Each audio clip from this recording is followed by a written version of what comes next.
नमस्कार, आप देख रहे हैं कशिश न्यूज और मैं हूं आपके साथ रुचिका राज। पीएम मोदी के हनुमान आज भी मोदी का राग लाप रहे हैं। जी हां, हम बात कर रहे हैं चिराग पासवान की।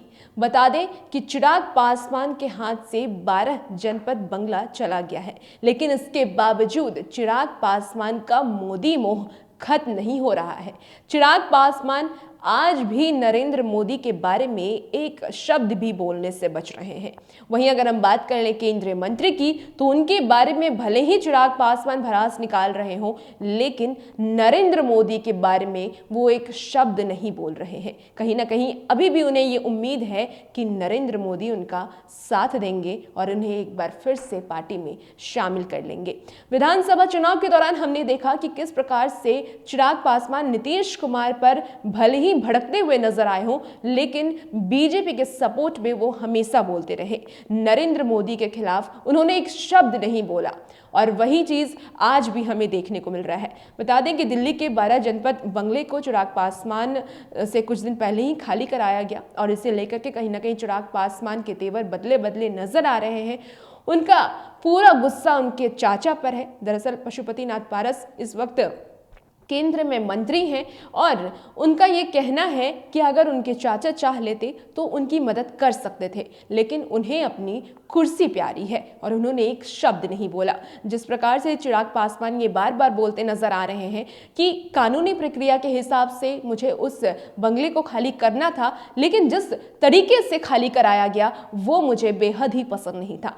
जिस तरीके से उनके पिता की तस्वीरों को बाहर फेंका गया, भीमराव अंबेडकर की तस्वीरों को बाहर फेंका गया और इन सब चीजों को लेकर के चिराग पासवान कहीं ना कहीं नाराज नजर आ रहे हैं और उन्होंने सीधे तौर पर कह सकते हैं कि अपने चाचा को घेर लिया है, उन पर हमला बोलते हुए नजर आ रहे हैं। उन्होंने एक और बात का जिक्र किया था कि उन्हें केंद्र मंत्री की तरफ से यह आश्वासन दिया गया था कि उनसे बंगला नहीं लिया जाएगा, लेकिन उसके तुरंत बाद ही उनसे वो बंगला खाली करा लिया गया और इसे लेकर के चिराग पासवान जब से पटना पहुंचे हैं तब से कई सारी बातें उन्होंने कही है, कई सारी चीजों पर से पर्दा भी उठाया है। लेकिन अगर हम बात कर लें नरेंद्र मोदी की, तो नरेंद्र मोदी के बारे में वो एक शब्द भी नहीं बोले हैं।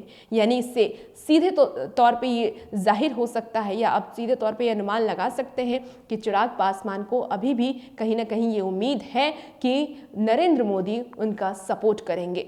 हालांकि जब बात की गई उनकी राजनीति के बारे में, बात की गई कि अब आप किस गठबंधन में जाएंगे, क्या अब आप किसी पार्टी के साथ जुड़ेंगे, तो उस पर उन्होंने ये कहा है कि जो गठबंधन है वो चुनाव के वक्त बनता है, उसके पहले कोई गठबंधन नहीं बनता है और मैं अकेला हूँ और मैंने संघर्ष के रास्ते को अपनाया है और संघर्ष से ही आगे बढ़ूंगा। इस तरीके की बातें चिराग पासवान हालांकि बहुत पहले से करते आ रहे थे। उन्होंने एक और बात का जिक्र किया था नेपोटिज्म को लेकर के कि उन्हें नेपोटिज्म के तौर पर देखा जाता है कि उनके पिता काफ़ी दिनों से राजनीति में रहे और उसके बाद चिराग पासवान आए हैं, तो कहीं ना कहीं चिराग पासवान को प्रायोरिटी मिलेगी। लेकिन चिराग पासवान ने ये कहा है कि हम उस जगह पे मैंने संघर्ष को अपनाया है, अपने पिता के पथ पर मैं चल रहा हूँ, मैं संघर्ष कर रहा हूँ, मेहनत कर रहा हूँ और मुझे उम्मीद है कि मैं आगे ज़रूर जाऊँगा। वो अपनी पार्टी को लेकर के हमेशा से ही खड़े नज़र आए हैं और